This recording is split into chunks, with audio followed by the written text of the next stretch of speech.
No final do século I a.C., o destino de Roma e do mundo mediterrâneo estava em jogo. A República Romana, outrora símbolo de ordem e poder, encontrava-se mergulhada em décadas de conflitos internos, traições e ambições desenfreadas. O assassinato de Júlio César, em 44 a.C., foi apenas o prenúncio de uma nova era de caos. A partir desse momento, a luta pelo controle da República transformou-se em uma série de guerras civis, nas quais os maiores nomes da política e das armas disputavam não apenas o comando de Roma, mas o próprio futuro da civilização ocidental. Entre os protagonistas desse drama estavam Otaviano, jovem e astuto herdeiro adotivo de César, e Marco Antônio, general brilhante e carismático, que havia sido o braço direito do ditador. Ao lado deles, Lépido, embora menos destacado, compunha com os outros dois o chamado Segundo Triunvirato. Juntos, prometeram vingar a morte de César e restaurar a ordem. No entanto, rapidamente, os interesses pessoais, as rivalidades e, sobretudo, a influência de Cleópatra, a rainha do Egito, sobre Marco Antônio, conduziram o triunvirato à dissolução e abriram caminho para um confronto inevitável. Cleópatra não era apenas uma figura exótica do Oriente.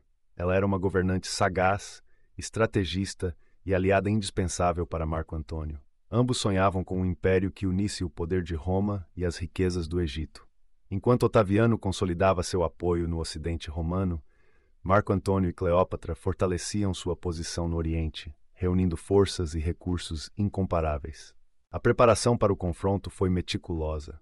Do lado egípcio-romano, Marco Antônio e Cleópatra reuniram uma das maiores frotas do mundo antigo, com cerca de 500 navios, apoiados por milhares de soldados e marinheiros. Seus navios majestosos e pesados eram projetados para a força bruta, capazes de transportar tropas e causar devastação em abordagens diretas. A frota de Otaviano, embora menor em número, destacava-se por sua agilidade. Navios leves, velozes e manejáveis, sob o comando do brilhante almirante Marco Vipsânio Agripa, um dos maiores estrategistas navais de sua época. O cenário do embate foi o Golfo de Ácio, na costa ocidental da Grécia, em 2 de setembro de 31 a.C. As águas azuis, tranquilas ao amanhecer, logo se transformariam em palco de uma das batalhas mais decisivas da antiguidade. O clima era tenso. Os exércitos se encaravam à distância, cada comandante consciente do peso do momento. De um lado, Marco Antônio e Cleópatra, confiantes na superioridade numérica e no poder de suas embarcações. Do outro, Otaviano e Agripa, apostando tudo em uma estratégia que dependia da mobilidade e da superioridade tática. A batalha teve início cedo. Sob o comando de Agripa, a frota de Otaviano evitou o confronto direto com os navios maiores do inimigo. Em vez disso, adotou uma tática de acossamento, utilizando projéteis inflamáveis e arietes para danificar e incendiar os navios adversários à distância. As águas começaram a se encher de fumaça e caos. Os imensos navios de Marco Antônio, lentos e pouco manobráveis, tornaram-se alvos fáceis para as embarcações velozes de Agripa, que atacavam em ondas, recuando antes de serem apanhadas. À medida que o combate se intensificava, a situação de Marco Antônio se complicava. Suas embarcações, projetadas para abordagens e combates corpo a corpo, não conseguiam reagir à estratégia de Agripa.